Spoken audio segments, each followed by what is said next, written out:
Lounge. I'm your host, Andrew Dyer, back at it for another freewheeling discussion. The topic of the day in the San Diego soccer community is the looming expansion of MLS in San Diego. I have shaken the eight ball, read the tea leaves, and sent the smoke signals. All signs point to MLS expanding into San Diego. Um, on the heels of reporting in the Union Tribune, my former colleague Mark Ziegler, who has been really the only working journalist to actually be on top of the story and bringing new information up. I think if you've seen other MLS stories, rehashing Don Garber quotes, nobody has brought any new information since Ziegler's or earlier article in the fall, and then this one that came out this weekend. Now, to get into it, I'm going to introduce once again joining us our producer, John Cross. John, how are you? Thank you. I think I'm ready for this talk. I know. I'm raring to go. Also joining us, Max Bristow. Max, good to see you again. Good to see you too. I'm looking forward to this. It should be an interesting discussion. So I know we have. Can I stop you? We do have another guest ready to come on. Our president, if you're ready to bring him on here. Yes, I am. All right. So let's go. We'll bring him on, and then because we just got him back on with us. Let's let him marinate backstage, because you know what, it was 1 minute late. Okay, it's throwing us off. I'm into my second hand counting my flubs. So yeah, he can stew backstage while I exercise some power, soft power. No, just bring him on. I was ready. I was ready for my penance. I was ready. Also joining us is, of course, Locals President Steve Brockhoff. Steve, how are you today? Ooh, I've been better. I'll say that. But yeah, I'd say I'm ready for the conversation for sure. It needs to be had, and I think that it's a conversation I've been having for 4 days now, and I probably will continue to have for the next 4 days. But it's necessary. It's enveloping our lives. Yeah. Before I'm gonna ask you to just humor me for a moment before we really get into the depths of our feelings on this topic. I want to ask Max, as a person who maybe recently celebrated the coronation of a new monarch, who has watched a lot of professional football on that continent. When you look at the MLS, not specific to San Diego or our expansion, the product, Major League Soccer, what is Bum's breakdown of MLS as a professional soccer league?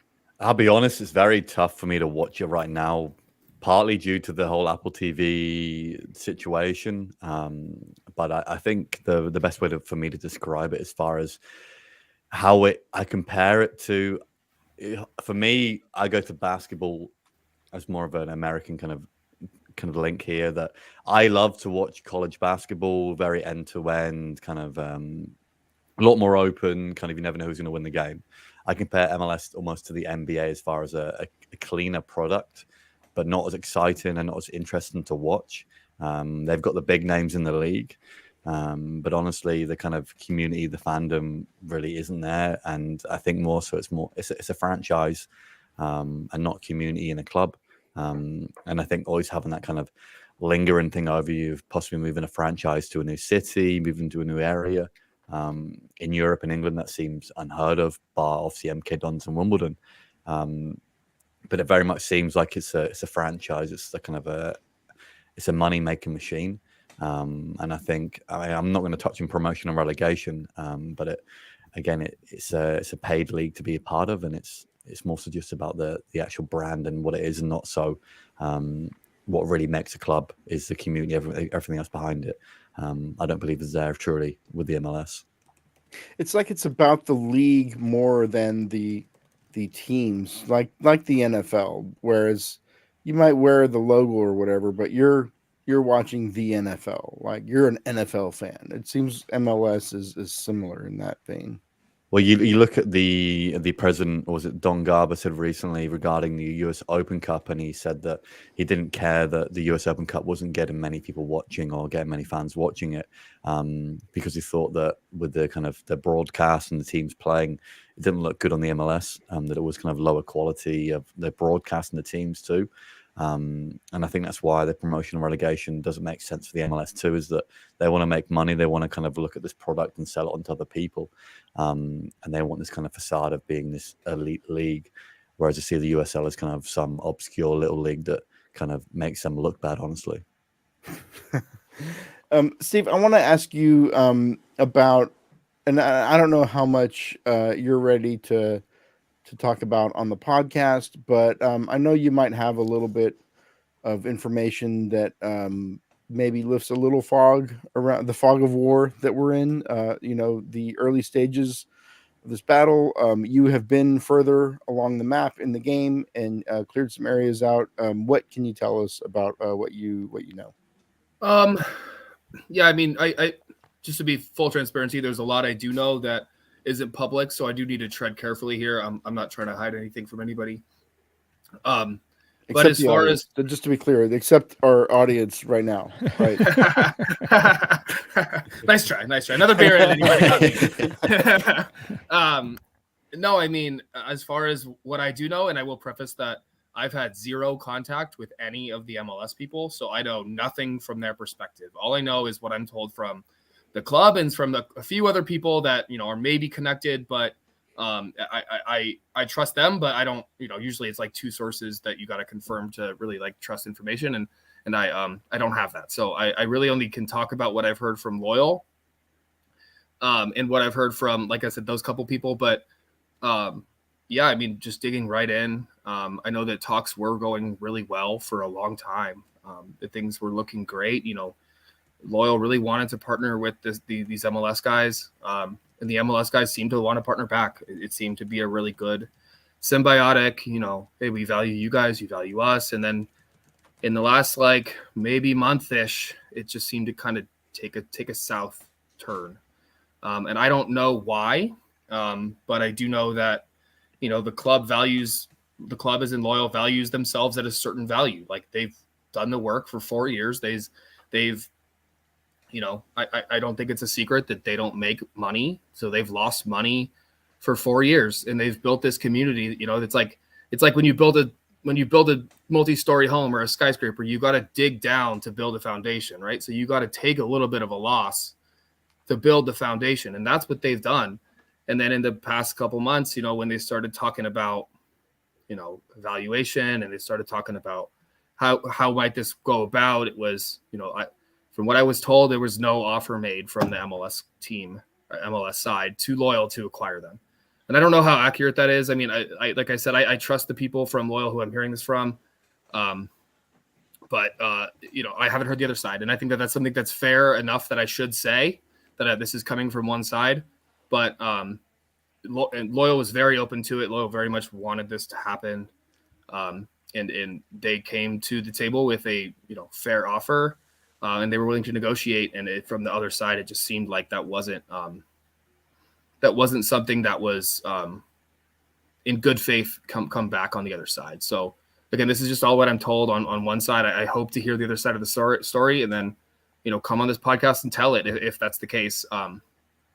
But I don't think Loyal shut the door completely. I don't think that it's something that they are completely off the table with. I think that they're, but they're gonna. It is what it is at this point. There's only so much that they can do to continue to go forward, and it sucks. It sucks, right? I mean, we're all sitting here kind of knowing what this might mean. I know that they are gonna keep trying. They're gonna keep going forward. They're gonna do what they can. But I'm just sitting here like, it's a tall task. And I don't know what I don't know what that means going forward. And I hope to have some more information. I hope to have some. I know there's a season ticket member call tomorrow, and I think that this will obviously dominate that topic as well. It just seems like there's a lot more to be told from from the other side, and I'm kind of disappointed, and I admit a little sad and a little kind of perturbed that I haven't really had any contact from the MLS side here. Well, I'm gonna jump in because Sure. not just you, even and I mentioned opening the show that I think Mark Ziegler at the UT has really been the breaker of news in this area. Every time Don Garber opens his mouth, a bunch of people write a story, but there's been no news except for these two pieces in the UT that push this thing forward. And the latest, which came out this weekend, Ziegler is quoting. I mean, he's not really quoting anybody. It's people telling him, but we have not heard from MLS about this. Everything that we're getting is basically coming through the UT as far as specifics, right? So an announcement potentially very soon with MLS, like weeks, if not days. Are you hearing that? Yeah, something along those lines. I've heard a couple dates, but I don't know if they're solid enough to say anything. But yeah, I would agree with the words you said. They're weeks time frame for something kind of coming out. It's just innately disappointing that, at least the way it's going right now. I mean, this is all current information that I have. Things could change, but it seemed like things were going well. I was so optimistic. I think everybody was really optimistic. Things were lining up, and then I don't have the story about if something changed, if there was a tone change, or if decisions were made one way or the other. I don't know the details, but it seemed like things fell apart. They realized RSG was too hardcore possible for MLS. They were like, "Whoa, wait a second. It's the cult. What was that word? It's the cult. It's the cult hooligans. Yeah, that word that you used in Orange County. We had to get on the PA. Oh yeah, this ain't happening. So, and I do want to loop Max and John in here quickly. I just wanted to make sure we got all of the information you might be privy to or willing to divulge here. Let me get John, and I know we haven't heard from you in a little bit. John, where are you at on this whole thing? Well, I mean, I've had roller coaster of emotions, I think, of different things and different times, but what it always comes back to for me, and this is, I know, I guess I should back up just a little bit, as I've told this story before, but I've been wanting an outdoor men's team here for most of my life, and I have not followed other teams in other places because it wasn't a San Diego team. And then I was part of the Soccer City thing, wanted to get that happen and have MLS come here. And then the Loyal happened. Immediately, like kind of in the ashes of the Soccer City, this happened. And it has, but two things have happened simultaneously. My experience with this club that we have, the Loyal, and the supporter group, the locals, have far exceeded even my wildest ambitions for what it would be like supporting a team in San Diego. These have been some of the most enjoyable 4 years of my soccer experience of my entire life.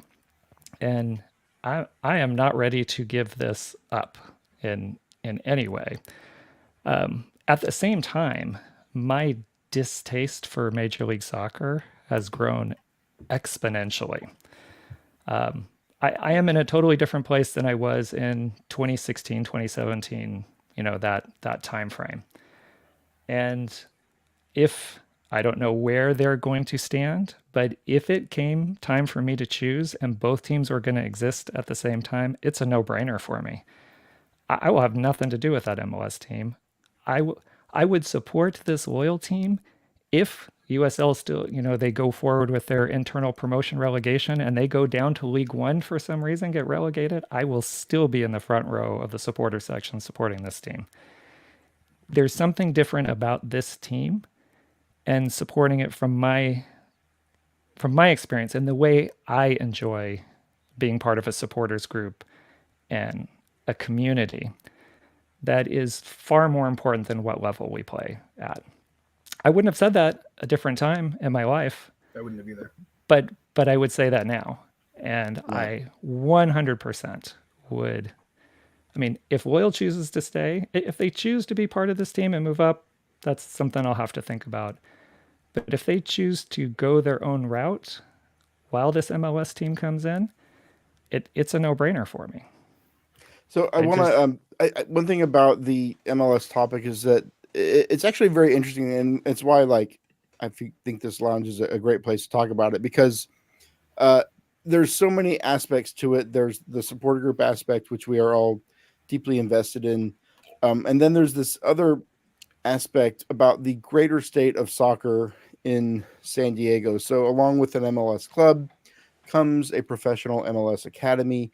You now have a pipeline for local players to develop in an academy system and not have to go move to Salt Lake City or Austin, which are the MLS clubs that I've personally seen, recruiting kids away from the club my kid plays for. RSL in Austin seems to be who actively recruit and snatch kids out of San Diego who otherwise might stay home and have those opportunities here, opportunities that right now do not exist. The best you can hope for is getting plucked up into Loyal Select, which is not really an open tryout process. It is literally a select team. But unless you are one of the top players at your club, there's really just, you do not have that kind of pathway. But I want to bring on somebody right now from Locals leadership. This guy, let me talk about Jason Radcliff real quick, okay? Not only does he correct me in the chat constantly, which I actually appreciate because I'm wrong so much, but Jason is actually a supporter of an MLS club on the East Coast, the Unions of Philadelphia, I think is what they're called. Of the MLS. Oh, Jason, are you speaking to us through some sort of like Scott Weiland and Stone Temple Pilots? Is that what I hear? When I hear it back, I hear myself better than the guys on the game. Oh, now you sound on the good. game. You sound good okay. now. All right. I blame the MLS. public school system and their laptops. Tell me about MLS, they give to teachers. your MLS fandom, and how you are processing how today's I've had. discussion. Yeah, I've had 2 feet in since the beginning of Loyal, 1 foot in each side, and everything I've ever seen about MLS sucks. I mean, there's really not. I'm not saying you can, if you want to scroll back through my tens of thousands of tweets, you can see me saying how much MLS sucks for the last 10 years that I've been following Union. I've been doing that actually, now that you mentioned it. Yeah, that's good. Trying not to like any of them. I don't want to tip you off that I'm. You got to careful not to double tap right now. I'm careful not to double tap. But it's let's say I lean left, right, when it comes to my political whatever, right? So I have a healthy distrust of anyone who's hoarding money to begin with. It's a business, man, and I've seen it a lot the last couple of days. Kevin Karate, I think, has been really out there on the interwebs, kind of banging the drum for Loyal, for us, for against MLS, and calling it the Walmart of soccer, which on the surface is kind of funny. But if you remember when Walmart came in, now they're pretty much entrenched, but they just came in and took over every mom and pop shop in every little town in America. I remember when it happened to my little quaint American town, Quakertown, Pennsylvania, right? Walmart was coming in, and the signs 5 and dime, which is still around. Somehow they survived. But the model shop and the baseball card shop and the little place where you would get your groceries, these places all said, no, Walmart is going to wipe us out. They're going to come in here, promise you all this stuff, do everything cheaper and crappier. Our people the people who work there are going to end up on food stamps, and all of that came true. right? But we had this big shiny Walmart that everybody was so excited for. And then it turned out it was Walmart. And that's what MLS is. Like that's what, and not necessarily what they've always done, right? People are like, well, the Sounders and the Timbers were in USL and they were brought up. It's like, yeah, that was what, like a lifetime ago, right? It was before we had elected Obama as president. Like, that's not relevant.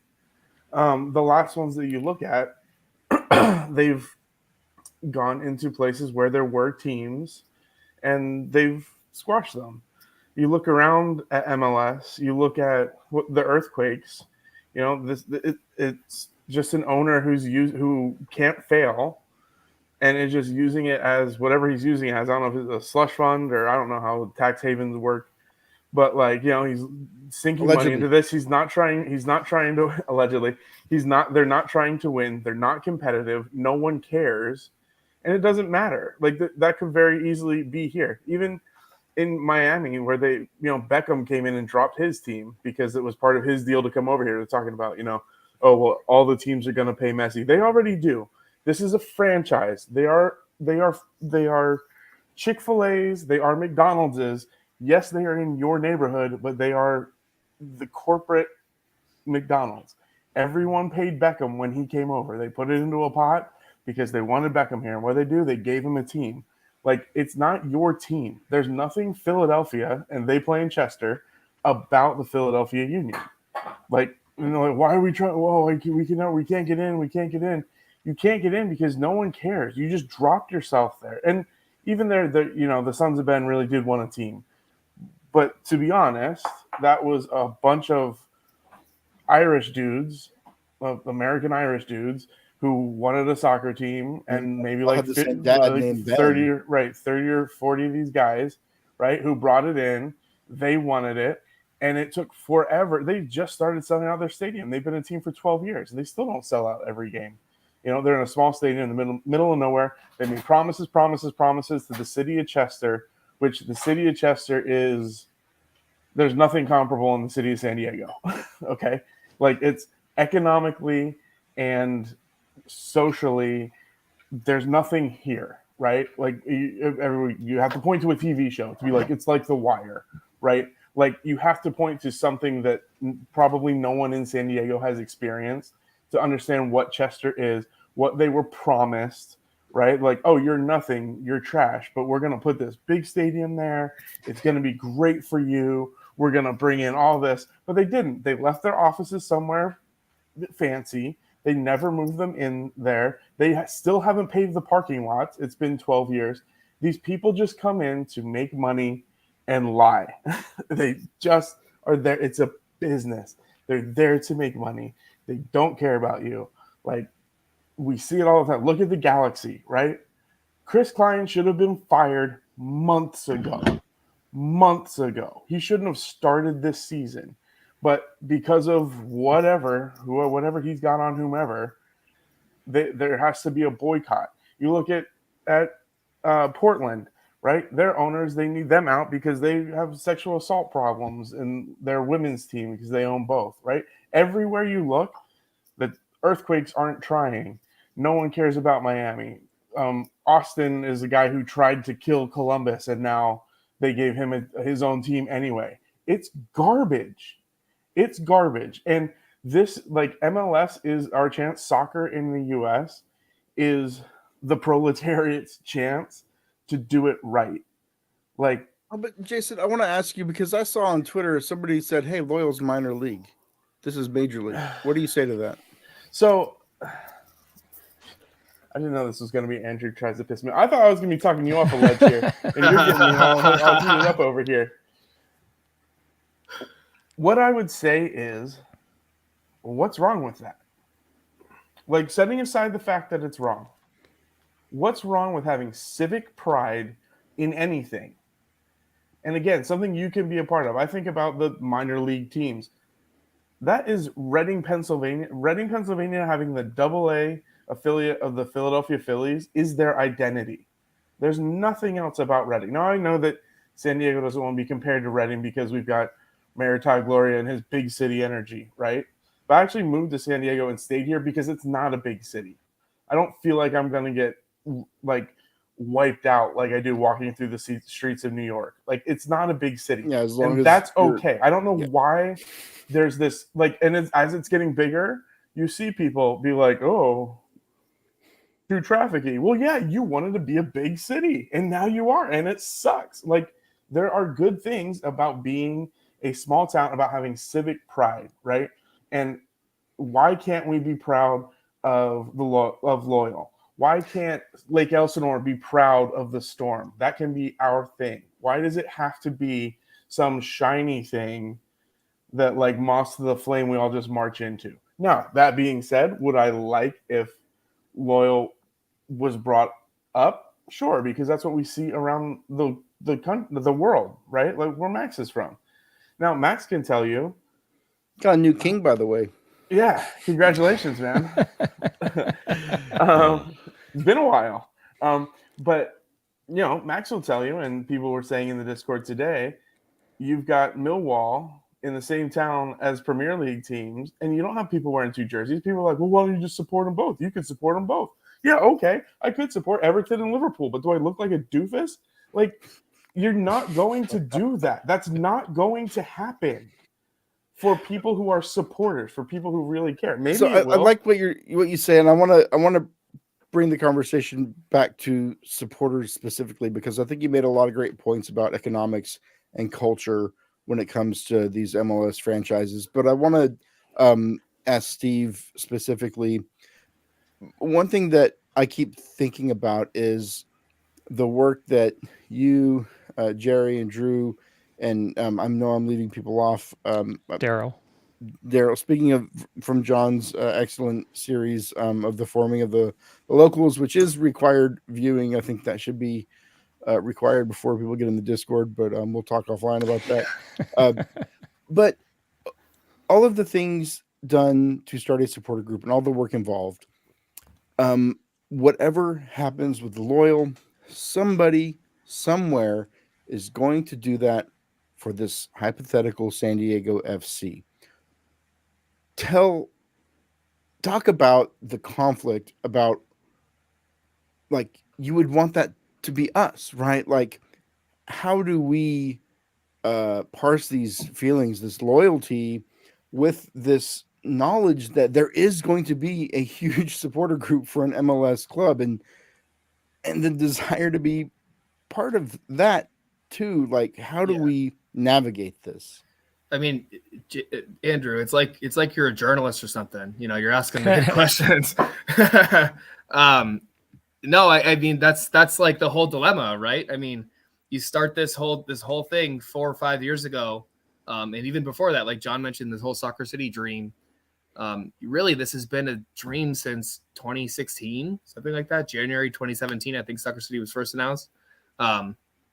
But sometime 2016, we got some rumors and inklings, and, you know, you start thinking about this, you start dreaming about, man, we could have an MLS team and a supporters group for MLS. Like, how cool. Like, you know, of course, you use the good examples in your head, you know, Portland and Seattle and, you know, Atlanta. You use all those really, you know, amazing examples in your head about this. That could be us.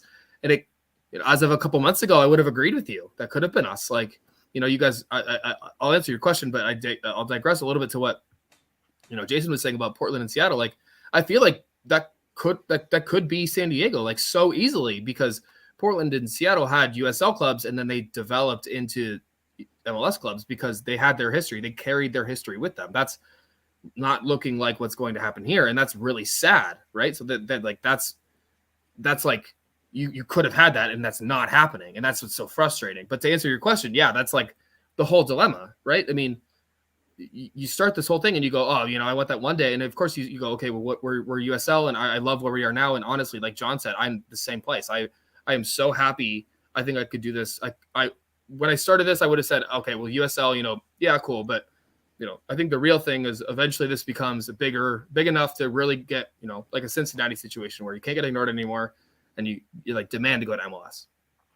And yeah, maybe that's the case, maybe not. But the point is, you know, here we are going, man, this was the thing that we wanted, and now that this is all falling apart, what do we do? Like, what do I do? How do I, you know, everybody's like looking to me for answers and stuff, and I don't even know what I want. Like, I'm confused. I'm juggling 50 different emotions. I'm angry. I'm sad. I'm disappointed. I feel ignored. I feel so taken advantage of. And I'm sitting here going, I don't know.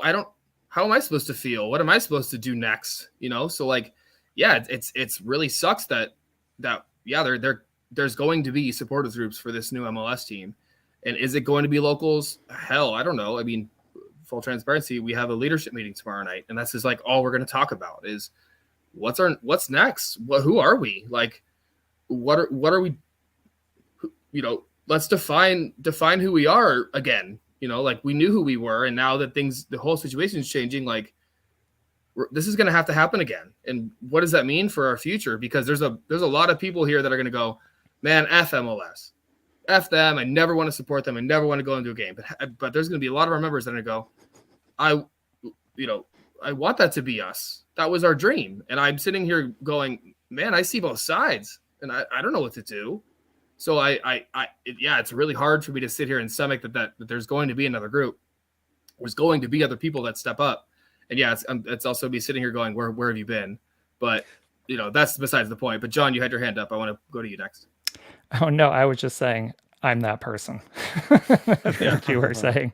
I just if the choice for me is between losing what we've built for 4 years to have Division 1 status, elite, MLS or whatever, that's not worth the trade-off for me.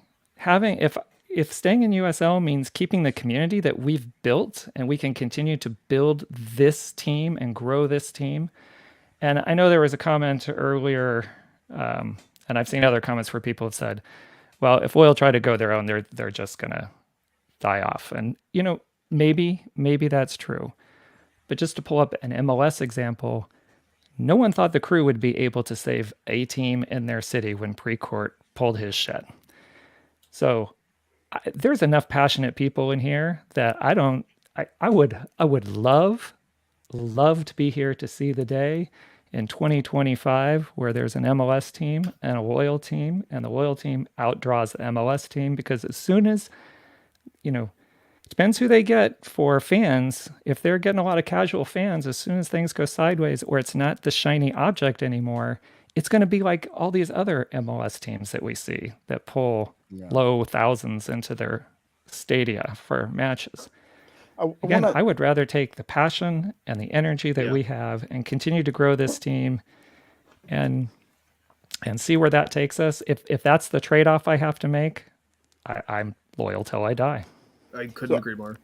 I know. I feel like this is just in our conversations, and I want to read a few comments from the chat because I want to involve people in this conversation. I think everybody is feeling this stuff right now. And the chat's on fire. You guys really are. He's going to highlight a couple, but these are I don't know your YouTube names. I don't know who your real name is, but Kid Trillion says, Loyal won me over as a fan and re-sparked my passion for this game and earned my money that doesn't just transfer over to MLS just because it's in San Diego. I think a lot of people feel that way. Sean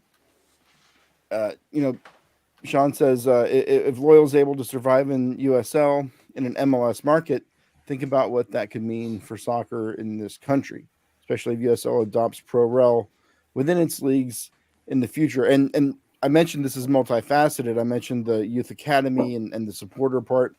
But here's another facet is it's re-sparked this conversation about Pro Rel, which, I don't know how much time we have tonight, but that's a whole other thing. Dylan says, I've yearned to have a club I could call my own for a long time. And now that I have a real community, I wouldn't trade it for anything. Two Balls. I know Two Balls. I know Tony and Chiva and Alan. I know y'all talked about this last night because I listened and I was in your chat and you read my comments, so I will read yours. Same way for us. We don't want the sanctity of the sport and the people to not be perverted and taken care of. So if there's another group that starts a soccer pod around, we have to have a talk. Now, this is something very interesting because there are a number of loyal podcasts. Now, this is very niche, but if you're listening to this on a podcast, obviously you're a podcast person. But okay, if loyal, a USL club, small potatoes, quote unquote minor league, can spawn like 5 podcasts, right? What's going to happen when generic FC lands at Snapdragon? How many podcasts are we going to have? What's the over under? I say over under 10. And I'll just go around. I want to have a little bit of fun. Max, you host a podcast, a show, over under, more or less than 10 podcasts spring up for a San Diego MLS team. Oh, easily 10. I'm chucking my house on that every day of the week. John, what do you think? More or less than 10 podcasts for an MLS team? We're saying like a stable podcast, right? Not someone who just goes around and does a couple episodes and drops out. We're saying like it sticks around. It depends on how many there end up being. But I'm going to go under. I'm going to say 10. most of our passionate people are with Loyal right now. God, okay. Let's hold that. I like that. I think that's good. Steve, more or fewer than 10 MLS local podcasts? Before I answer that question, I want to say rest in peace to Fairweather Pod. But I agree with that. John, I was going to ask the same question. If it's like I say more up front, I'd say more for the first 6 months and then less long term. Jason, I'm going to say way over because I think everyone in San Diego thinks that they are self-important and everyone wants to hear their MLS name. So, hey, we started this. What does that say about us? I think you're going to have 10 in North Park alone. And then from probably not out here with me in Santee, but definitely North Park itself is going to be the podcast hub of MLS, which actually they're actually turning us into hipsters now, because we're going to be those people who are supporting the lower club, and we think that we're cool because we've been there since day one. Like, they've done this to us. It's going to be a whole thing. They've done this to us. John, you said something, and I want to bring this back because it's interesting, and I would think it's true, but I don't know. You said that all of the hardcore like soccer people are already involved with Loyal and with us. I don't know if that's true. I mean, there are casual fans who I was talking with a guy on Twitter today who made a comment like, I've never been to the Loyal, but if MLS comes here, I'm going to go to games. Like, and he later said that he was definitely more of a casual type of fan, but I feel like there are a lot of fans of maybe Spanish teams, fans of Mexican teams, fans of English teams who just looked at USL and looked at Loyal as Mickey Mouse stuff. And maybe when MLS lands, they're going to turn all of their passion on for that. I don't know who those people are, if they're out there, but it's not hard to imagine that scenario. If Snapdragon's north or south end, whichever the supporters sit on, it ends up looking like Providence Park and Timbers Army, that's going to be a lot of passionate people, and certainly a lot more than we see in Torero. I do not doubt if a team comes and when it starts up, it might not be much different than St. Louis right now that we're seeing in Major League Soccer, because it's new. Right. And there will absolutely be supporter groups that start. I mean, I think to think otherwise is foolish. There will be people who will come out to watch Major League Soccer because it is first division. But I'd actually like to ask Max, coming from England, since we do have a lot of expats here, if the Loyal continued to exist with a strong, passionate fan base and a team that was really about the community versus, well, I don't know. It's really hard to know what the MLS doing. My judgment is totally clouded because I see a plastic fan base that couldn't be bothered to come out until it was MLS. So I know my biases are showing here, but I'm with you, by the way. I would be interested to see if they saw these two groups, who some of other diehard soccer people might gravitate toward. Will they gravitate toward the team that's in the highest division, or will they gravitate towards the team that has a strong connection to the community? I think that's ultimately what the question will be, and how people feel, because I think there's an awful lot of soccer fans and San Diego fans, people who like living here, that connection to the community is a huge piece. And that's stronger than just being in the top division. I don't know. Max, I'd be interested to get your take. It's a tough one. I mean, my local team, Exeter City, currently right now are in League One. And I think people going about England as far as promotion, relegation, that's why I support the team. My team will never go beyond League One into the Championship. They purely don't have the means. They're one of the only fan-owned clubs in the whole of England and in Europe too. And they just can't go that far. So the whole idea of kind of, I'm supporting this team because they may get to the Premiership or the top league isn't there because they support the team because it's a community. They love the team as a whole. And I think if you go around and ask yourselves why you support certain teams, maybe because they're a good team and whatnot, but for the most part, it's because of what that team, what they offer, what they are as a community as a whole. And that's why I support that team. I mean, you look at kind of people who support teams in America, plenty of guys support Everton. They're never going to win anything. You look at kind of guys who support Tottenham Hotspur. I mean, when have they won anything? And I'm not targeting certain teams here, but there's a lot more reason to support a team other than being in the top division and the top flight. And even for myself here, again, I've been in America now coming up nearly 9 years. So in these past kind of 2-3 years, I've actually supported the team in America and kind of found a home with the San Diego Loyal. And I think it's not so a case of because of how good the team is or kind of what league they're in, but it's everything else around it too, and kind of what you kind of gather and gain from that too. Meeting people, have the community there as well.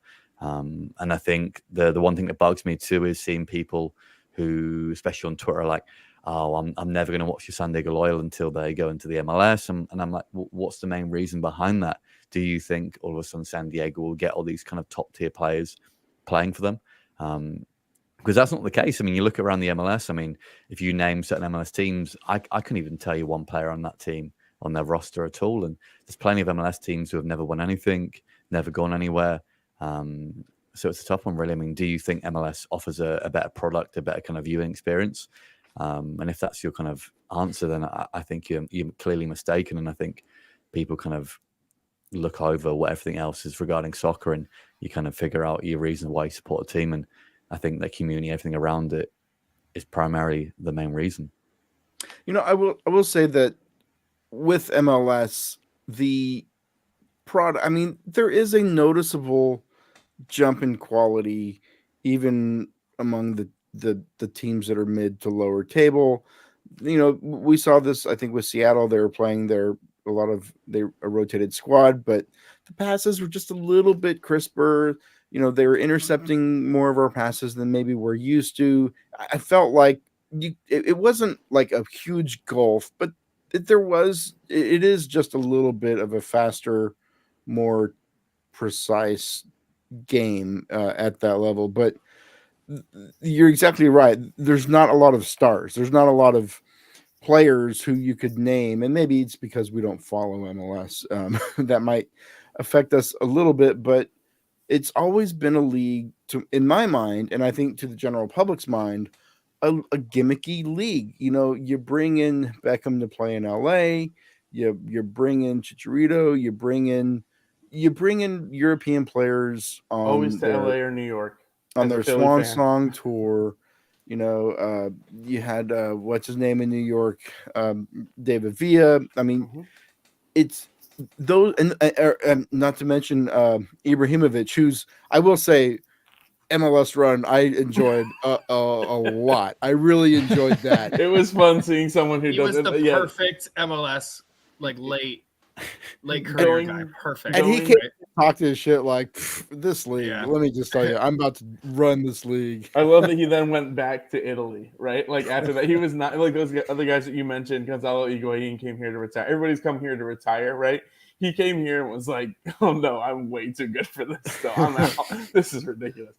And yeah, so a step up from USL probably, right? But I watched the Union Open Cup game tonight, and again, rotated squad, but looked like they were playing in a ball that had helium in it, and that's those kids are right where we are. Same thing, we played Seattle tight, like those we have Joe Corona on our team, right? Like Joe Corona's a little bit past his prime, but he's not that far from being an MLS player, right? And other players on our team, and it shows on who the probably field, could, especially probably these Nick Moon last if few he matches with Joe. I feel like his classes really show. We talked about this in the last pod, but I feel like Joe Corona's class has really shown through in these last few matches. It's been, I think, visibly obvious. Definitely that penalty he took. I was behind the goal for it, and it was something different. I almost feel like we're off topic a little bit, because if things went differently, we wouldn't be here shitting on MLS as a league, right? So I feel like we're kind of coping with our emotions here by devaluing MLS because this isn't the way that it's looking like it's going. And I'm on board because I'm right there with you. I'm just sitting here like, man, I just don't want to get too distracted by the circumstances that we find ourselves in, right? So I guess, Andrew, I'm going to throw it back at you. You're asking all the questions. Where are you at on all this? Man, I'm very torn because, well, I mean, maybe I'm not, because let me just be honest, as an adult person with an adult life, and other things that I could do on the weekends. Supporting the team takes. I mean, I'm Steve. I'm not telling you, for whatever time I put in is nothing compared to the work that you put in. So, hey, I can keep doing this. I enjoy USL. I've enjoyed USL since before San Diego had a team. I've known about the league. I've known about teams like Rowdies, who used to be in another league, and San Antonio Scorpions, which is now the SAFC. Like, I've known about second division soccer in the US for a while. It's always been fun. It's always been competitive. It's always been compelling. Like, it's not like I feel cheated because I don't have a first division team to root for. I don't care about MLS. I do think it's a boring league. They all wear the same stinking kits. They all look the same. They're all boring. All the teams are named Geography FC or Geography SC. And then you've got the wild and exotic Inter Miami, just to spice things up a little bit. Apart from your original '90s clubs that have these very '90s names like Galaxy and Earthquakes, Sounders and Timbers. I mean Timbers. I have a soft spot for Timbers. I've been to a game at Providence Park. It's we talked about this on the last pod. It's probably the most European atmosphere you're going to get in the U.S. when it comes to this sport. So maybe that's an outlier, but by and large, I find the league incredibly boring. USL is like just a compelling, dramatic league. You have players on the way up. You have Duran Free, a U.S. under 16s starting goalie. Incredible. And he plays on our team. We get to watch this kid, and who knows what his future is. We have a player like Joe Corona, somebody who is on, kind of the back end of his pro career, but still has like world-class talent. I mean, that free kick that he scored against Seattle, that was, I mean, because of, the incredible goal at the end of the match, I feel like we forget about Joe Corona's free kick, but it had Adams not hit that, Adams, somebody help me out. Simba. The goal at the end of regulation. Kyle Adams. Oh, it was that. So yeah, see, that's 7 now. Kyle Adams. If Kyle Adams had not scored that goal, we'd be talking about Joe Corona's free kick goal, because it was just world class. So you have these compelling stories. Guido, who had all the talent in the world and was kind of held back by injury, unfulfilled. Now he has a chance to play on his hometown team, and you see and you feel this with these players. Coque Vegas, who, was playing in Spain, comes over here, and he said last year on Darren's pod, he was talking about when they lost 5-0 and how 109 was still cheering for him, and like how much that freaking meant to him to still have our support after giving up all these goals, and we still have his back. And then he had our back when some player came and made a move, and he went over there and got in his face, and he's been a fan favorite ever since. And you saw that on Tuesday in Orange County when he held up that local soccer, the Fiend scarf. You're not going to get that in MLS. You're not going to get that with those players. You're not going to get that with these teams. But in this league, with these players and with this team, you're going to get that. You're going to get like a personal connection, and you're going to invest in these guys as human beings, not just as like the players on your team, but like I care about where Koke's career goes. I care about Durand Free. I care about these guys, and I want to see them succeed. And I've never felt that way about, I mean, I love Tim Duncan, San Antonio Spurs legend, best power forward of all time. I love that guy, but like, I'm not like personally invested in him, like he's just another, millionaire that lives in the stratosphere. But, Charlie Adams is a guy that, I might run into at the grocery store, and it's a different fan experience than you're going to get with any other league and with any other sport. So, I'm in it till the end, I think. Yeah, and I think what you gain with MLS, right? And I think what everybody, I won't say everybody, but I think I'll say most people 2 months ago, if I said this was likely and if this was looking good, we'd be on this podcast going, man, we're looking forward to this and this, you're looking for that. I got to be careful here, but you got to looking for that like big game, big weekend, big moment, like the Padres in the playoffs, right? I mean, that's citywide, that like whole thing. And could that happen with USL? Yeah, sure, to an extent, right? But it's just not. Like we talked about the casuals, it's just not going to be the case with USL. And honestly, where we're sitting in the community that we've built, I'm okay with that because I get, John, like you said, I get everything I've ever wanted out of the group right now. I'm so happy. But what you don't get is those moments, and you don't get that like citywide buzz. And again, you could, if we make USL Cup, everybody be talking about it, it'd be great, but it's going to take getting there before it happens. And like, that's the trade-off that you make, right? Not even talking about quality and all the other stuff we were talking about before, but so it's definitely something that you yearn for because you love those moments. I mean, who didn't love the Padres in the playoffs last year? Who didn't love those moments where Pekka went wild and the whole city is buzzing about it? Final Four, Aztecs, like you missed that. And I think that's a point that shouldn't just completely get ignored. And so, yeah, like, the question you asked earlier, how is it hard to see that this is going to happen, with or without us? It's not easy. We're sitting here working through emotions, but it is what it is. And here we are, so you trade off those like little moments where you get to know these players, like, Jack Blake, when he got let go last year, he called me personally and let me know. And because he wanted to let me know that, how much we meant to him. And you don't get that at the next level. So it's always kind of in the back of my head, like if or when this moves to the next level, and kind of at that time, it was looking likely. You miss, kind of in the back of my mind, I was dreading it a little bit because you miss that intimacy.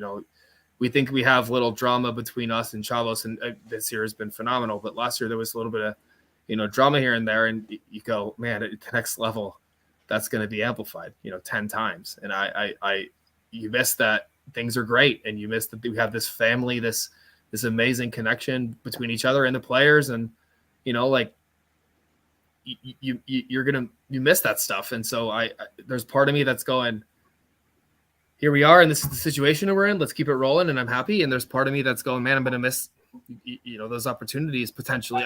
Who knows what this might look like. I'm just kind of hypothetically spitting here, but there's a lot of, I'm sitting here juggling like a bunch of emotions, right? You guys mentioned how much work that, I've put in and we've put in, and it's not, it's not nothing, it's a lot of work. And I don't want to I want to be loyal to the club that we support. But I think what we've built is absolutely beautiful. It's amazing. and I want to build on it. I don't want it to fizzle away. And I think there has to be some balance there. And it's easy to sit here and go, man, we're loyal to the soil, loyal till I die. But it's also hard for me and us to think about what might be of the future if we just take that stance hardly. So there's a lot of hard conversations that we have to have, and a lot of hard conversations that we have to have, with our members, and what not just what we as leadership want, not just me as president want, but what do our members want? How should we go forward? We're here to listen. So shoot me a message, give me a call. I'm here. I want to hear feedback. Like this is not the Steve Brockhoff supporter group, it's the locals, and we have a bunch of members, and I love every single one of you, and I want to hear all of your voices and opinions on this. I do want to say that's just kind of point out there, you're talking about like the door looks closed, but we don't know that it is, right? Sure. So like Sure. I want to point that out too, is that I shit on MLS a lot, and again that's more political and philosophical from my point, because if we went up, I would go to a sold out loyal Snapdragon and MLS Cup, rivalry game with whomever, which I guess they wouldn't have a rival. I don't know. They'll figure that out. But all I'm saying is I would go to that and I would sit with the same 100 people that I sit with now, right? Yeah. Like, to me, that's you look at like the Padres, who were bad for so long, but we were, people were part of Padres Twitter, right?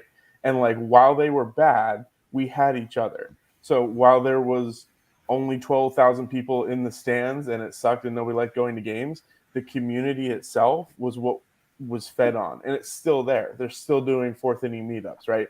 Like, even though they're good, even though it's become this other thing, and there's people who don't know who Tony Gwynn is at these games, which would happen if Loyal went up, to MLS. Like, that community can still be there, and we will still be there. And so I think, Fair. What you're saying is, let's say out of the blue, MLS group calls us tomorrow and says, hey, you guys coming? Or like, what can we do to get you on board? Like, so that's partly what we're saying. Like, what does that look like? Right. Local. Can I ask for clarification on that? Yeah. When you say, are you guys on board, are you saying you, the supporter group, are you on board coming and switching over? Are you saying you, the loyal, are you on board, we're bringing you up? Kind of both. So, because those are two different things for me. But I would say, and this is, again, Steve, let me know if I'm overstepping. I would say the locals is a supporters group of San Diego Loyal Soccer Club, right? So, like, we are not leaving. I'll say that however I want to say it. The locals are not jumping to MLS without Loyal. That is not happening. Whatever they want to call, if half of us, if half of you decide you want to go and be something over there, you're not taking the locals' name. If Steve decides he said it's not Steve SG, right? If Steve decides, screw it, I'm going to go over to MLS, he's not taking local. He and Drew and Jerry can't decide they're going to go support MLS and take locals with them. Locals is staying with Loyal. What that looks like, who that is, that sort of stuff, that will change. Is this addressed in the bylaws, Steve? I'm sorry to interrupt, Jason, but is there any something in there about this at all? No, not about switching. No, definitely not. It's just how the bylaws is how the group operates, on a basically daily, monthly, yearly basis. But it does say in the bylaws that the locals is a supporter of group of the San Diego Loyal. Sure, but we're getting in the weeds here, but bylaws can be amended for reasons, right? And I'm not saying that that's going to happen. And Jason, I'm not going to sit here and deny what you're saying.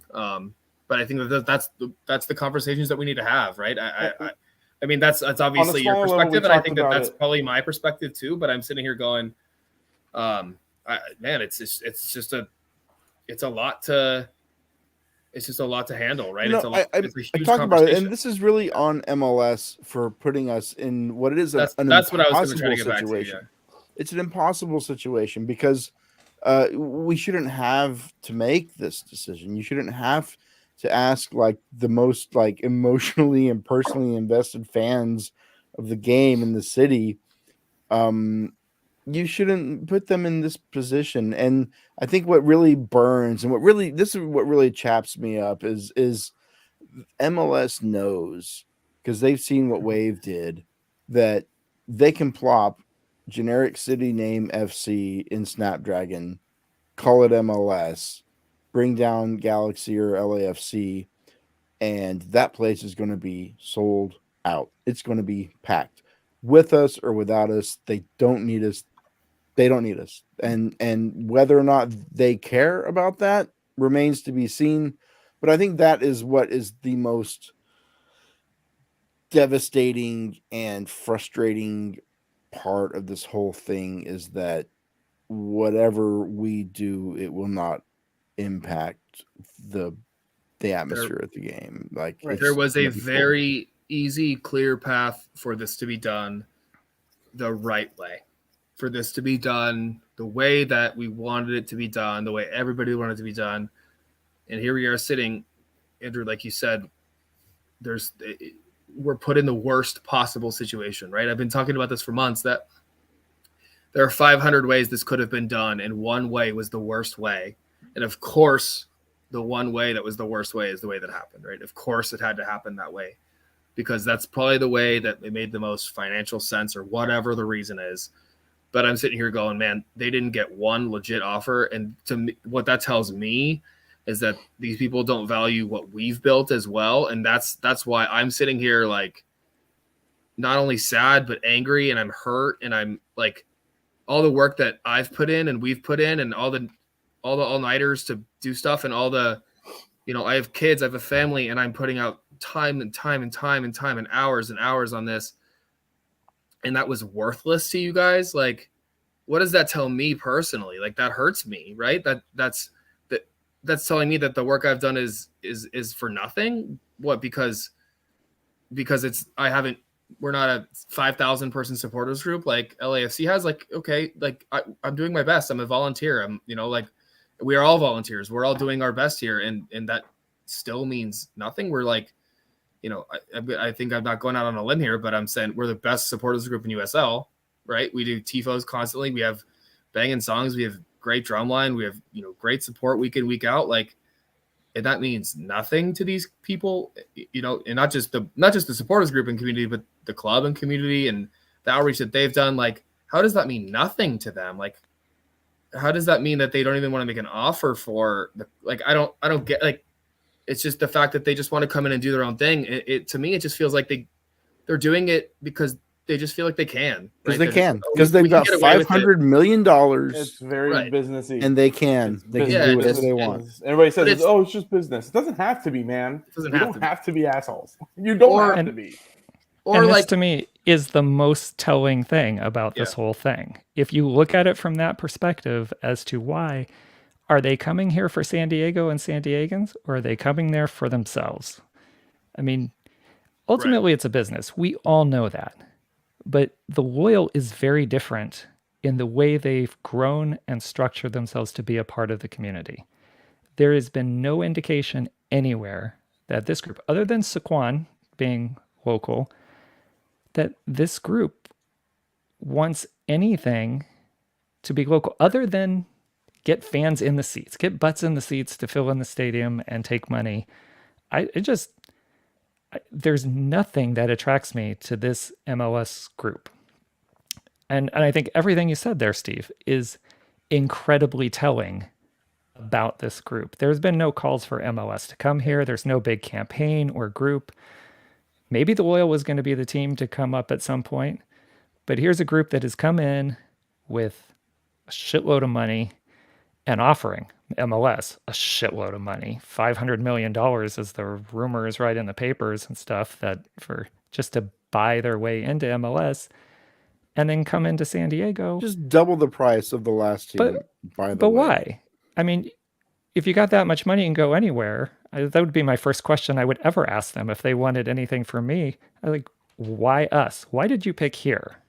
Yeah, I mean, I remember back in the Soccer City days, Garber was like drooling over San Diego. I think it's like his like pet project. Like, it's something that he absolutely has to have. And for whatever reason, okay. But yeah, I mean, I hear you, John. Like, we locals and none of our members were sitting here going, man, we really want MLS. Let's go. Right. It was just like, we were happy with where we were. We were growing. We were doing what we could. And I think it was kind of a when, not if situation, but it wasn't like a now, not never situation, right? It was like, hey, this might happen eventually, but let's wait and do it right. And that certainly is exactly the opposite of what happened, right? It did not wait. Right. It was rushed, and then it was seemingly done the wrong way. And that's like my biggest gripe here is that, and not even like, let's say talks broke down a month ago. And so this is like my personal talking Steve, a person. Talks broke down a month ago with the Loyal. Like, these people still could have reached out to me or locals or anybody, right? They could have reached out to somebody within the supporters sphere of this and gone, hey, you know what?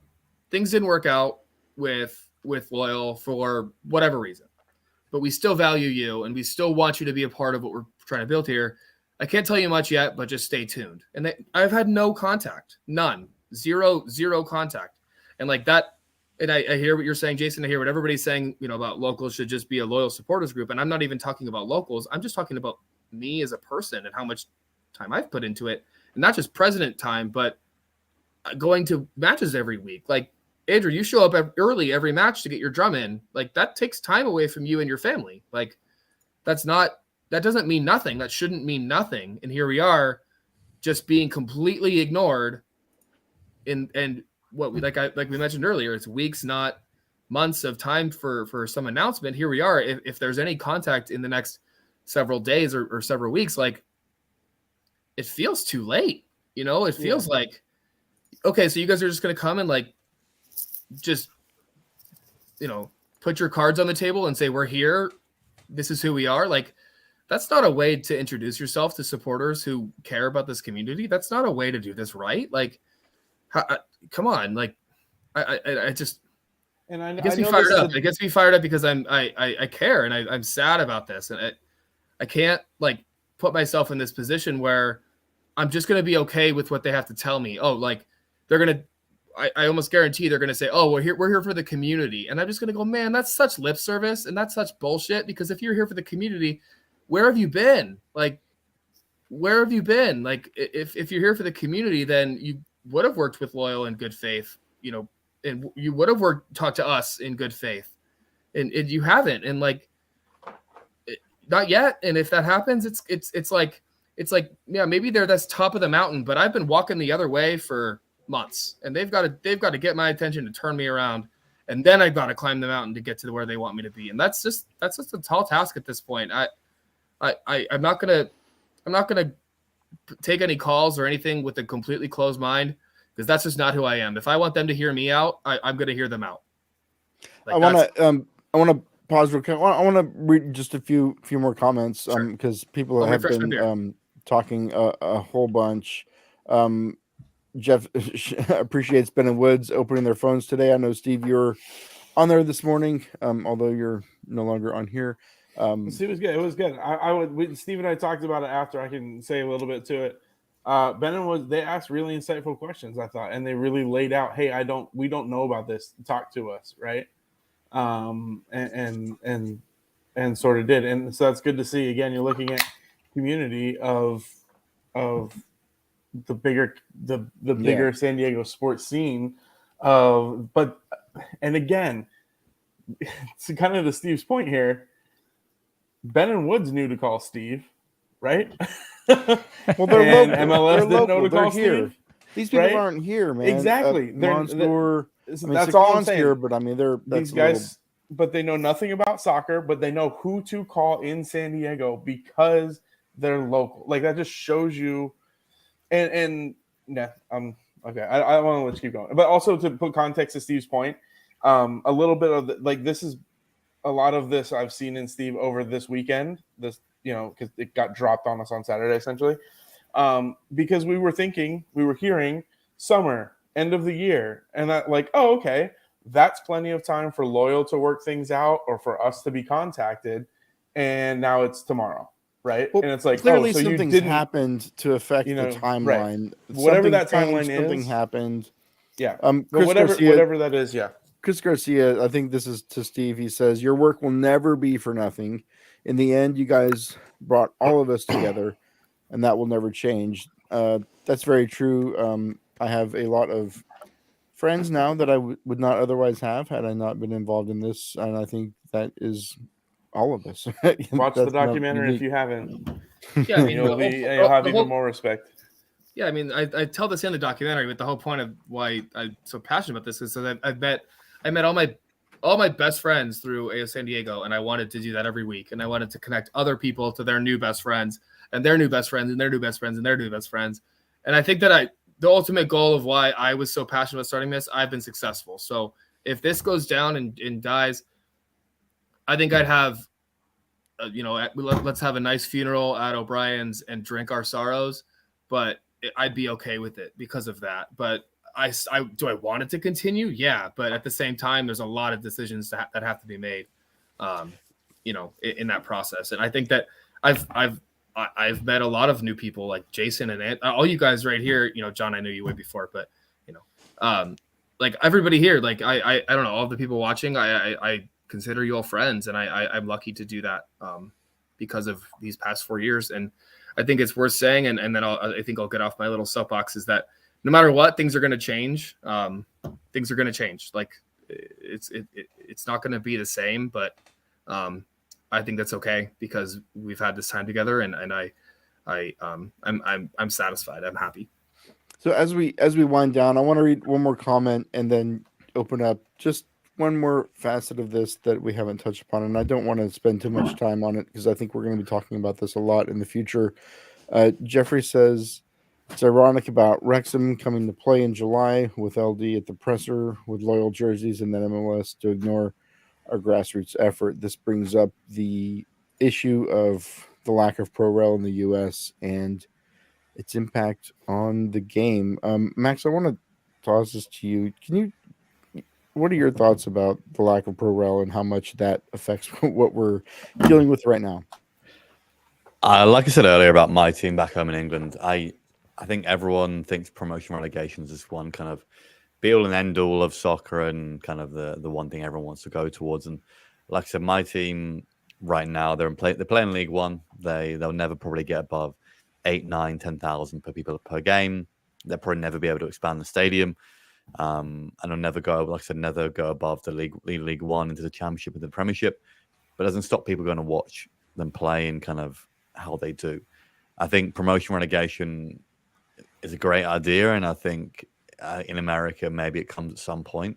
But it isn't the be all and end all of soccer. It isn't the reason why you support a team at the end of the day. I mean, like I said, teams cannot win a league, cannot win a trophy.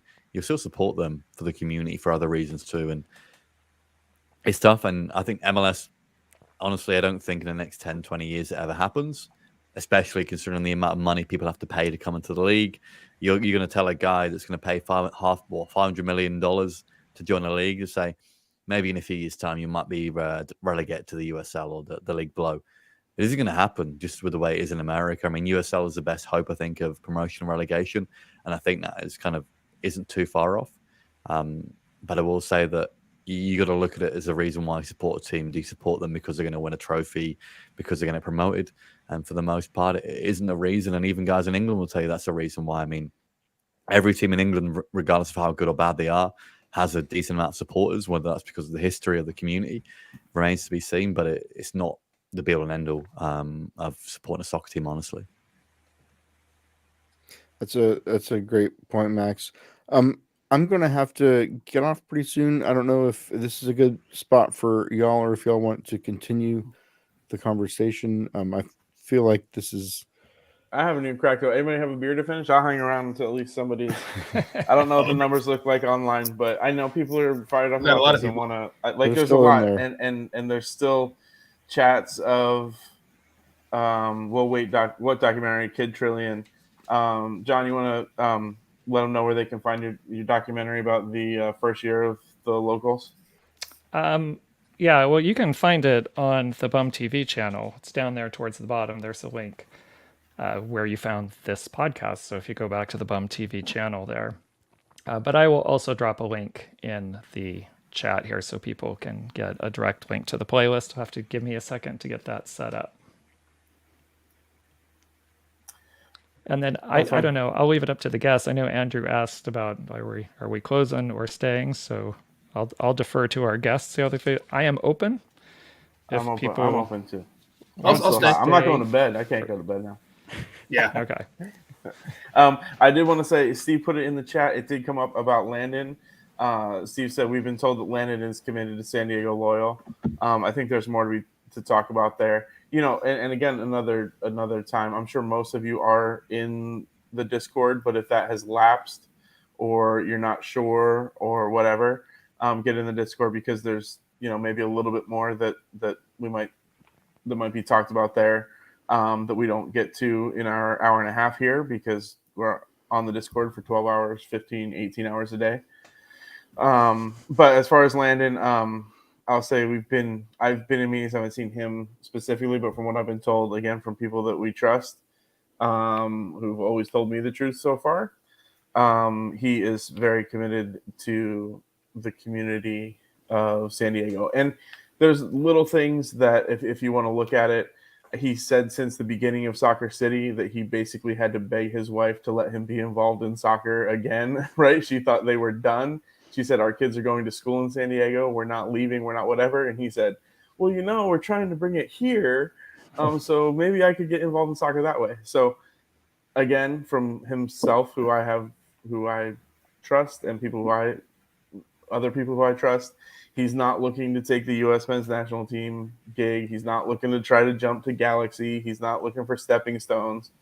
And personally, from everything that we've heard about him, is he enjoys the youth development and community aspect of things, which is kind of what we've been told for years now, is that he likes that. And that's what they said at the beginning of the year, is that he'd be stepping away and want to do a little bit more with select and a little bit more on the team side of things. So, if it tracks, and if Vasiliadis, who, what was he before he was doing this? He was a high school soccer coach. So you want to get in, talk again about community and people in our community. That's the background, and that's what these guys have. These guys have been talking about, as a USL team, they've been talking about trying to get a academy, like a legit soccer school academy, as long as I've been a part of any conversations with them. That's something that they've always wanted. You can take that with a grain of salt for why you think that or why not. But again, this is a guy who was a high school soccer coach, and that's important to him. And so I think that Landon is as in as anyone is, kind of to the end there. So to me, that was, if you want to say comforting or whatever, because that was my big question. Because I've got narratives in my head about what Landon was going to do to use Loyal to get to there, to become the head of U.S. soccer, right? Which maybe he does someday, but I don't think that's really his passion. For those who've kind of met him and know him, to speak for him. I'm going to get out of here. See you, Andrew. All right. Good Thank night, you, Andrew. See you, Andrew. So I definitely wanted to touch on that, and just say so many good things about what's going on in the chat. So thanks, everybody. Thanks for the love.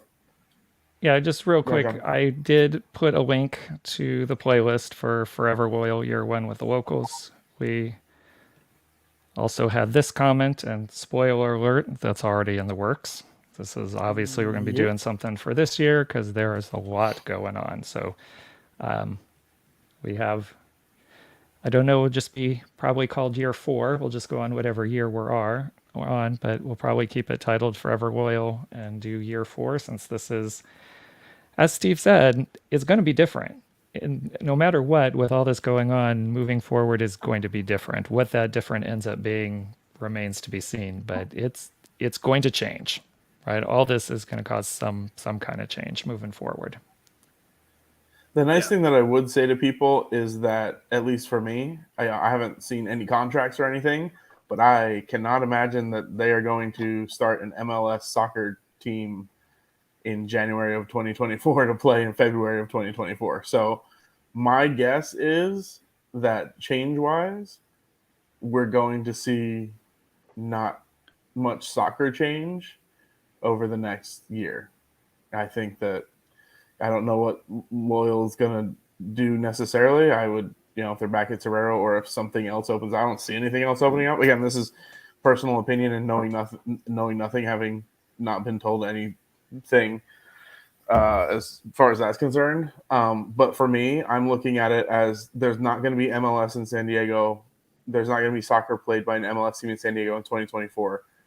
Will they do what St. Louis did and maybe try to drop a youth team here or the 2 team to try and like drum up support? I guess so. That could change things if they want to do that while we're here. And still, again, there's a lot of way to go, but I don't see why Loyal aren't competing for the USL Cup this year and next year as a full on with no one else really around. Could be.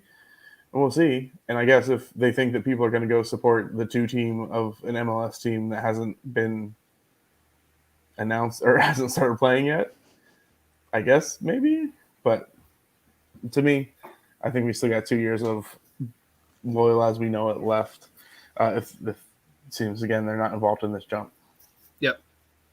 Yeah, I agree. I think that, it's going to change, but yeah, I don't think that it's not happening in 2024. So it'll be another playback in 2024 for us. And I look forward to it. I look forward to it like I do every year. So Hopsong, any new news on building a stadium? Potentially, but nothing that I or we can share right now. I'll say potentially, and I would ask that question on tomorrow's season ticket member talk to Ricardo.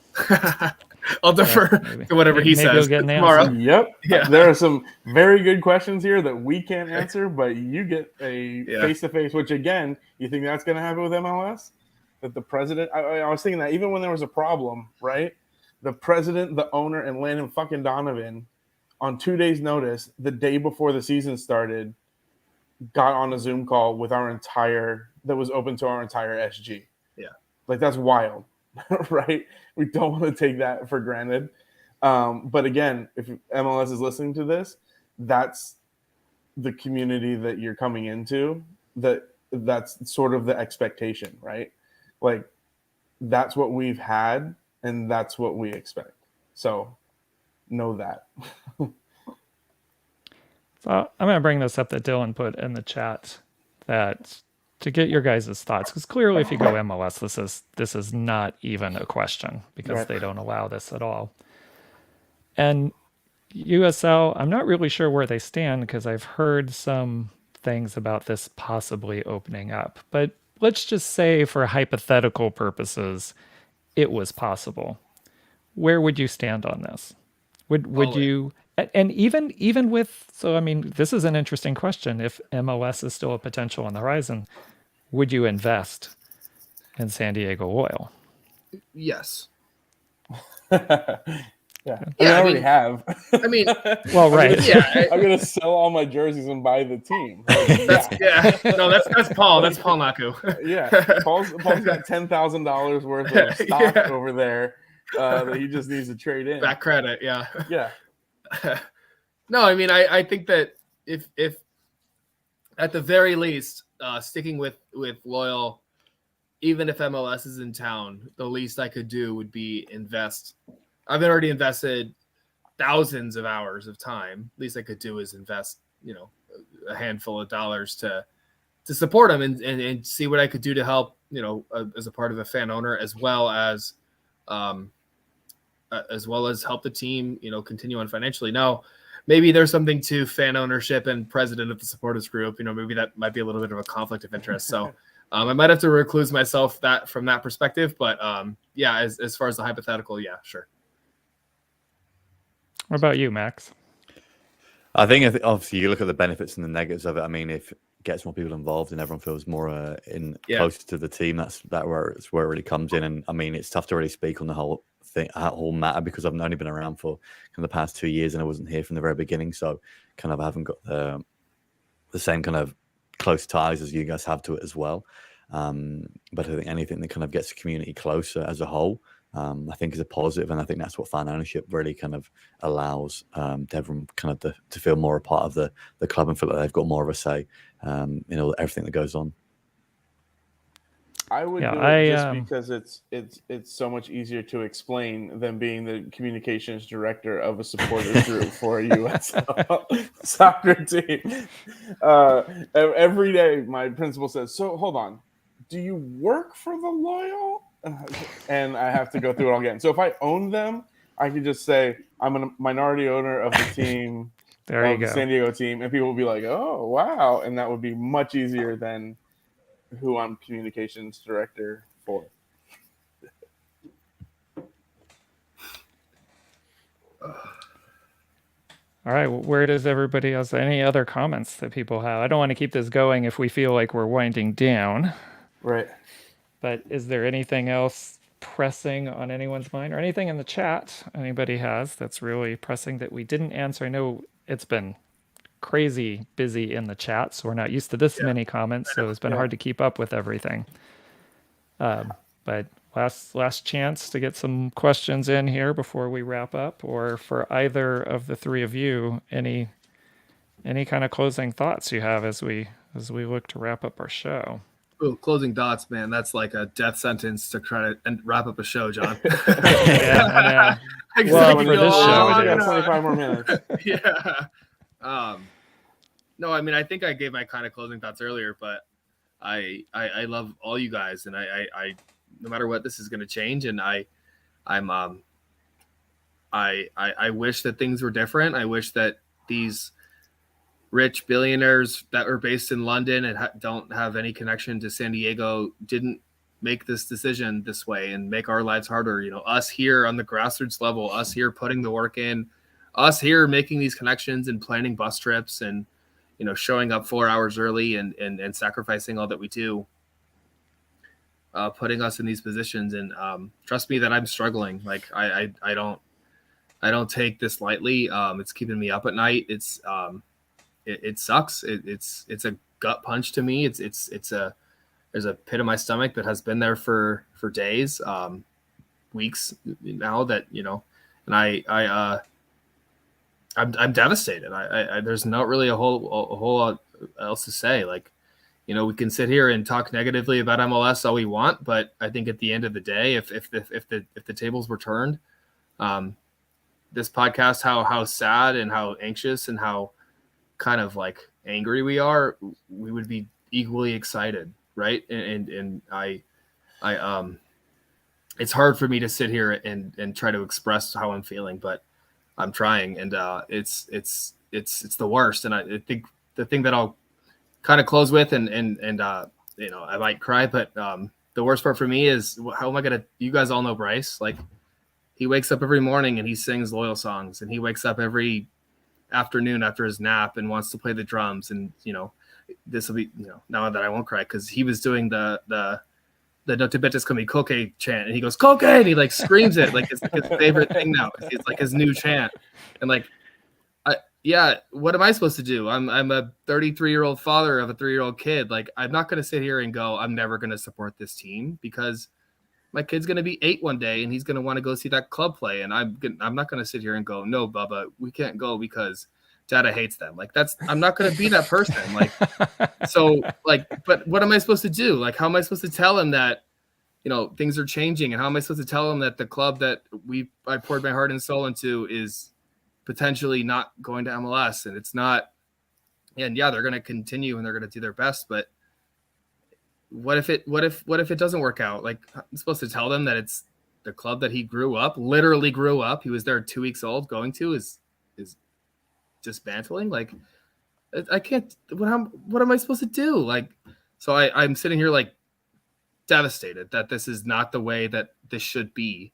And it's all these, it's just these decisions, and it's egos. And what I don't think that these people understand is that it's lives like us that's affected. And it's not just, oh, you know, they'll come around. You know what? Because F it. They're probably right. You know what? I probably will. I told myself after Soccer City I would never step foot in that stadium. And I was last year begging Loyal to go there, right? Because it was better for the situation.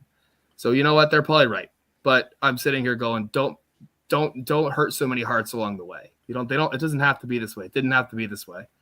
And so like, that's where I'm struggling, because my little 3-year-old son, I'm going to have to break his heart maybe, and maybe not. But I'm just sitting here going, don't make me do that. And right now they're making me do that. And that's why I think my anger is so high and my sadness is so high. My emotion's so high. Cause it's not for nothing. It's not for nothing. It's not, oh, we can get away with it. Like, but you're breaking people's hearts along the way. You're crushing dreams.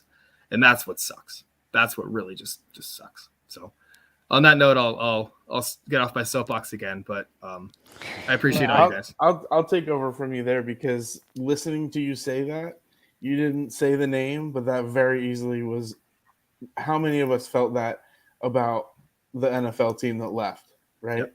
I still do. I wasn't a fan of them. I'm from Philly. I'm an Eagles fan, diehard, right? Yeah. So I wasn't a diehard fan, but every Sunday I'm reminded that I don't get to take my daughters to Qualcomm Stadium or whatever stadium and watch our San Diego football team. Every Sunday in the fall, I'm reminded of that. That guy stole that from me. If you ever see, again, you want to search my tweets and Dean Spanos, and you'll find some stuff in there, because I feel hatred towards that man because he stole from me, right?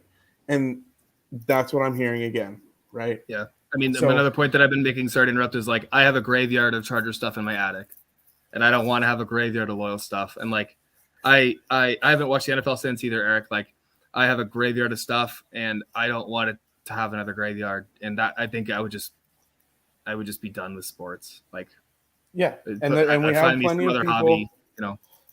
And that's what they're doing too. So just on that note, that's how I feel about that, and how I will feel if things don't find a new trajectory here, which maybe they could. So personally, though, I do want to jump to Jeremy had asked something.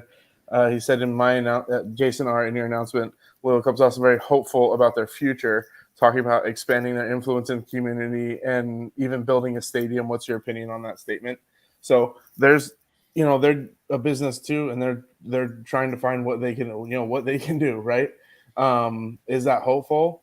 Yeah. Am I hopeful? I am hopeful for that. But what you brought up in there is the influence in the community and expanding the influence in the community. And that's whatever happens here, whatever happens, whichever path we go down, is that expanding the influence in the community, right? Like that community right now, that's our word. So again, if you hear that from someone other than someone who's in the community, who's built this community with you, who is one of those friends, again, I'm one of those people who was lucky enough to have met Steve and was invited to Bryce's birthday this past week, right?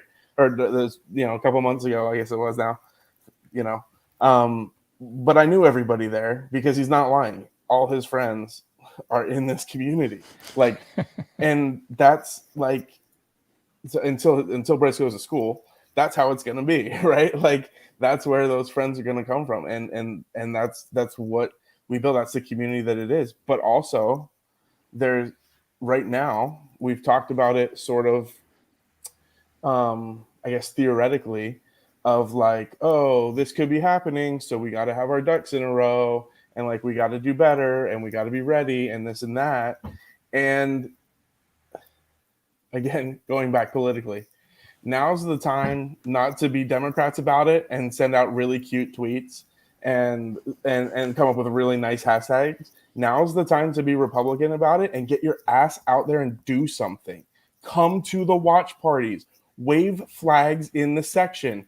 Don't sit there in the section. Like now is the time. And maybe we find out now if we quote unquote deserve it, right? Like if we're not going to show up and save this team the way that they save the crew, the way that teams have been saved, if we're not going to show up to do it, if it's just the 5 of us sitting here saying how much we love it and the other 400 of us don't, and you guys really don't care, then that's fine. But I know that I want to, this is the Hell's Gate situation, right? This is the 300. And I need to know that shield is coming over from behind and there's somebody still standing behind me, right? And I'm not going to, we've been put in this situation. As we move forward, things can change. And I'm going to look back on this and be like, oh, I really shouldn't have said all that. But like, I do want to know that you're going to be there with me, that people who whine and cry that we didn't have a watch party place in North County, and then I got us Northern Pine, Go to Northern Pine. You cried about this and whined about it for years. Now it's there and no one's showing up, right? Northern Pine was dope. I was there. Yeah. So K Burrows, right? K Burrows. Juan has been on top of us. He brought us tacos to the Padres game. He's fully right. in. He let us paint his walls. Our stuff is up on his wall. We've got stuff stapled up there, nailed up there, screwed in there. Like, go to K Burrows. Support them. Support the community. Come out to the watch parties. I know how hard it is because I've got 3 little girls and I just signed up for softball all-star, so I have to figure out how I'm going to get to this stuff every Saturday. But now's not the time to stay home. Now's not the time to send out cute tweets. Now's the time to get your ass into 109, get loud, and get to the watch parties. If we do events, like if we do this bowling thing, again, we're talking about these things. Oh, that would be cool to do, KJ. It's nice that you're a bowler. Let's do it. Get out there. But am I going to run out of bowling alley? Like, do we have that commitment? Where are you? Get out here. The barking lots. Get to the barking lots. Set up, help out, go into O'Brien's. These things that we're setting up, and we want to say this is who we are, and then we look around and it's the same 12 people. It needs to be 400. It needs to be the 300 now. And if you're not, that's fine. That's fine. We all make our choices. People will want that have been begging for MLS, maybe want MLS, whatever. But like, if you're gonna be there, please. I don't always make it to 109 because of my kid family situation, right?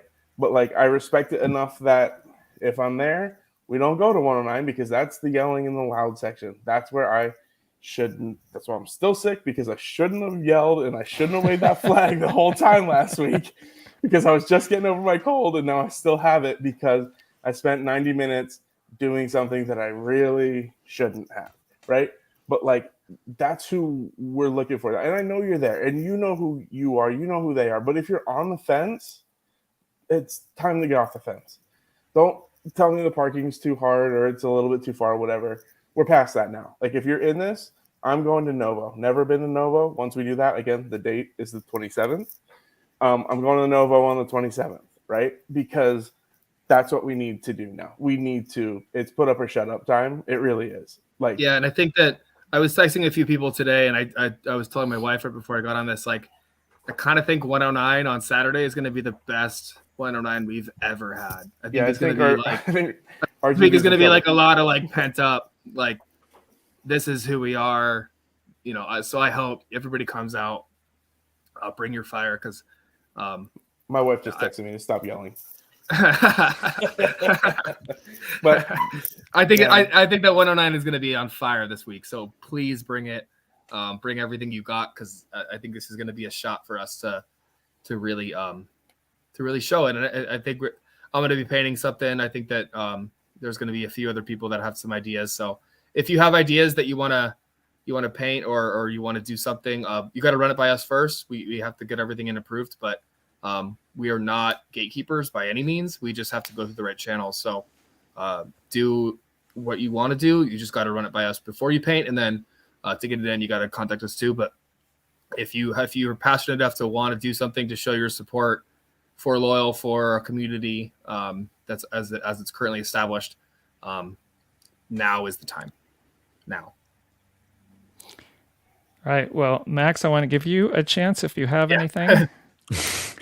I say it's tough for me to really speak on this too much because I've not been a part of it for that long, and I said I wasn't here from the very beginning. But I think it's a case of it's up to now to decide what you want to do with it and whether you kind of want to continue to build on what everyone's kind of built and grown with, or you want to kind of go down with a whimper, honestly. And I think, like the guys been saying already, is that now's the perfect time to kind of show your support for San Diego Loyal. Show them, we don't know what's going to happen, but kind of if it is the case that we don't get the team, kind of show them what we're missing. But it's definitely not the end of San Diego Loyal, the locals as a whole, by any means. And I think there's kind of two ways to look at it. You can either kind of be just obviously you can be very disappointed, but again, you can kind of go the other way too. They kind of make a point that they missed out, they made a mistake. But I don't think that it's going to be detrimental unless you look at it that way, or you're pessimistic. But I'm looking, like I said, I'm looking forward to see what happens. And I think the main issue really is the uncertainty and the lack of communication, not really knowing. But San Diego Loyal are still here, the locals are still here, and nothing's going to happen at least for the next few years anyway. So plenty of the time to kind of push on now, show your support, and come out and support the San Diego Loyal, the locals, and make your voice heard. And I think my closing comments, I'll try to keep very short, are along the same lines, but maybe finish on a, not that other people haven't been positive, but maybe a little more positive, lighthearted kind of note. If you didn't get a chance to see them, there were some very good Twitter threads if you're on Twitter, especially from Nick Duffy and Miguel Barajas from Chavos. And they're not the only ones. There are other people who did some very heartfelt things. And if you have never been to a Loyal match, and I know probably most people watching this or listening to this are probably part of our circle, but if it gets shared around and you've made it this far and you have a chance to get out there, I'd like you to pay attention to how many people were in a very different place before they got involved with this team on their attitudes about soccer and the community and everything. But once they got in and got hooked, it's an experience. Give it a chance. You might be very surprised at where you are afterwards. Practically every single person I've ever brought to a match can't wait to come back again. Some of them are from out of town that I bring, so they don't get the opportunity to come all the time. But I think to a person, if you ask them what they thought about soccer in general or a community or how San Diego supports soccer before this started and where they are now, the people who have been part of this group, they're in a unique and special place. And you can be part of that too. I think that's where I will leave it. And then I do want to finish with one, if I can go back and find it as we wrap up. I want to thank everyone for coming on and being on. Steve, thank you for being here. So Steve, president of the locals, Jason, director of communications, Max, who I apologize, Max, that we kind of stole you tonight. So now you're delayed by a day doing Bum's Breakdown, but we look forward to that later in the week. I'm going to put Chris Garcia's text from a little earlier. And let's finish with this. Let's go have some fucking fun on Saturday. All right. Good night, everyone. Thank you. Good night.